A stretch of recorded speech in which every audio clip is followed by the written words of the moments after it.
Hey there, my name's Jana, and welcome to my webinar on all about sunscreen today. So, about a year ago, I started learning about cleaner products, started researching a little bit more about the ingredients in my skincare and beauty products, and was really stunned to find out what's actually in them. And so I started doing more research around products that I was using quite a bit, which included sunscreen. And I found out a lot of information. And what I will say is a lot of confusing information out there. So today, what I thought I'd do is pull it all together in one pretty quick 10-minute webinar, share what I've learned with you, give you some knowledge just so that you have the opportunity to make really educated decisions about your sunscreen. And so we're going to talk about the two different types of sunscreen out on the market. We're going to talk about the pros and cons of those sunscreens. And then just going to talk a little bit about sun protection factor, SPF, and what that means for you when you're choosing your ingredients. So let's get started here. There, what you'll learn. So it's, like I said, types of sunscreen, pros and cons, sun protection factor, and then we're going to wrap it up. So the types of sunscreen, right now there are two types of sunscreen on the market. There are chemical sunscreens and physical sunscreens. And really what that suggests from the chemical sunscreen side is that they are made up from chemical or organic absorbers. So in chemical sunscreens, the the sunscreen is absorbed right into the dermis and epidermis layers of your skin, and it creates a chemical reaction by changing UV rays into heat and then releasing that heat from the skin. So basically, by UV rays entering the skin, they're absorbed and they come out usually as infrared rays. So that's how chemical sunscreens work. And they contain usually avobenzone, octinoxate, and oxybenzone. In physical sunscreens, it works slightly different. It's first of all, they're made from active mineral ingredient, which includes zinc oxide or titanium dioxide. And what happens in physical sunscreens, or mineral sunscreens as they're referred to, is that the sunscreen actually sits on top of the skin and reflects the rays and creates a physical barrier to protect the skin. So as opposed to absorbing it in the chemical sunscreen, it's actually physically blocking the the sun's rays, basically creating a barrier that filters out the UV rays. We're going to talk about UV rays a little bit later, what they are, what types there are, etc. So what are the pros? The pros of physical sunscreens are that they actually offer protection against UVA and UVB rays. So they are broad spectrum, which is what you're always looking for. You want to be able to protect against both those types of ultraviolet rays. There's no weighting necessary. So when you put on your sunscreen, you are protected. It's going to work from the moment that it's on the skin. And for those of you with sensitive skin, it's actually less likely to cause stinging irritation, again, because they're not absorbing it into the skin, it's just sitting on top of the skin.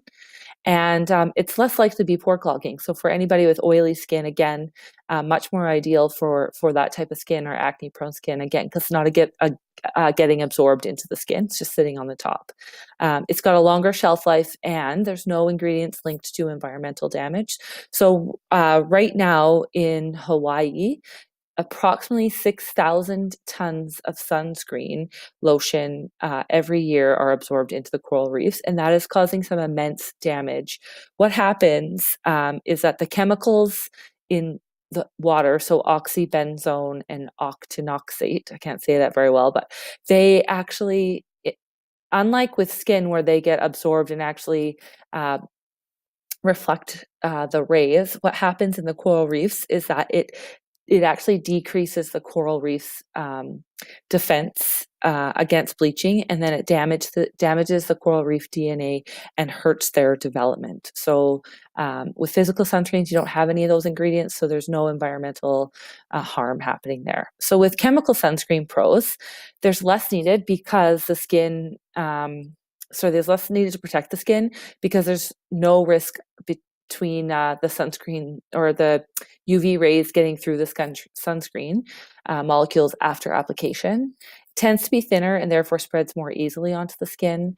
And the formula is easier to add additional treatment ingredients such as peptides and enzymes, which offer other skin benefits. What are the cons? So physical sunscreen cons It can rub off with sweat and rinse off easily, meaning that more frequent reapplication when outdoors is needed. It does have a tendency to leave a whitish cast on the skin, so making some formulas incompatible with medium to dark skinned tones. Can be less protective if not applied and reapplied generously and accurately, since UV light can get between the sunscreen molecules and get into the skin. And it can create kind of a film on the skin, which then can result in increased perspiration during physical activities, and then obviously then would cause it to wear off more quickly. And it does tend to be thicker, which will require more effort to actually rub into the skin. Chemical sunscreen cons. So we already talked about that there are some environmental factors when using chemical sunscreens that damage the coral reefs. There are different states and countries looking at banning the use of chemical sunscreens, just so that there can be some more environmental protections put in place. Chemical sunscreens, you do need to apply 20 minutes before you're going to go into the sun, because they do take 20 minutes to actually start to work for you. There's an increased chance of irritation and stinging, especially for those who have dry skin with a damaged moisture barrier, due to the multiple ingredients combined in order to actually achieve broad spectrum, so coverage for both UVA and UVB rays. And there's an increased chance of redness for rosacea-prone skin types, because it changes UV rays into heat, which can exacerbate any flushing, and also may cause clogged pores for oily skin types, again, because it is absorbed into the skin as opposed to just sitting on the top layer of the skin. So 97%, this is a big number. This is how much SPF 30 protects against the sun's rays. We're going to talk a little bit about that in just a sec here. So SPF, or sun protection factor, is a relative measure of how long a sunscreen will protect you from ultraviolet UVB rays. So first, before we get into this, let's actually talk about the different types of UV rays. So ultraviolet rays, just going to look at some notes here just so I make sure I get this right. But ultraviolet light, or the UV rays, are invisible to humans, and they're shorter because they are shorter wavelengths than the light we actually see. And there's two types of rays that can damage the DNA in our skin cells and lead to skin cancer. So that's UVA and UVB rays. So when we start talking about these rays, UVA rays cause skin damage that leads to that can lead to your skin actually tanning, so turning brown, as well as skin aging. And they are the shortest wavelengths of UVA. It's the shortest wavelengths of UVA rays that also contribute to getting a sunburn on your skin. Now, in terms of UVB rays, these are the rays that cause sunburn and play a key role in developing skin cancer.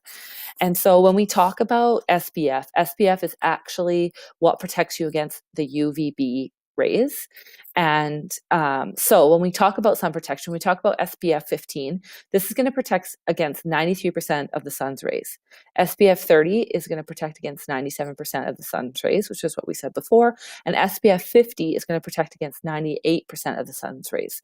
So you are getting 1% more protection with that SPF 50 when you move up from 30. So really, what does it mean? It means, when we talk about SPF 50 as an example, it means that your skin is protected 50 times longer than it would be without sunscreen. However, you still do need to make sure you reapply sunscreen regularly. So that's about every 2 hours. And more often, as you need to apply that often, even with SPF 50. That doesn't mean just because you have SPF 50 as opposed to SPF 15 that you can go longer in the sun. You still need to reapply the sunscreen to get the maximum protection. So I guess my final point is, yes, there is a lot of information out there, so it can be really complicated. Hopefully, we simplified it here for you and giving you some real information that you can help to make the right choice for you and your family. And although it can be complicated, it doesn't need to be complicated, but it does need to be consistent. So every time you're out in the sun, you need to be putting on sunscreen. That includes your face, that includes your body, and just make sure you're being consistent. So thank you for joining me today. If you have any questions, you can email me at the email address below, jaysbeautycorner403@gmail.com. You can also check out my website at jaysbeautycorner.com. Thanks so much for joining me.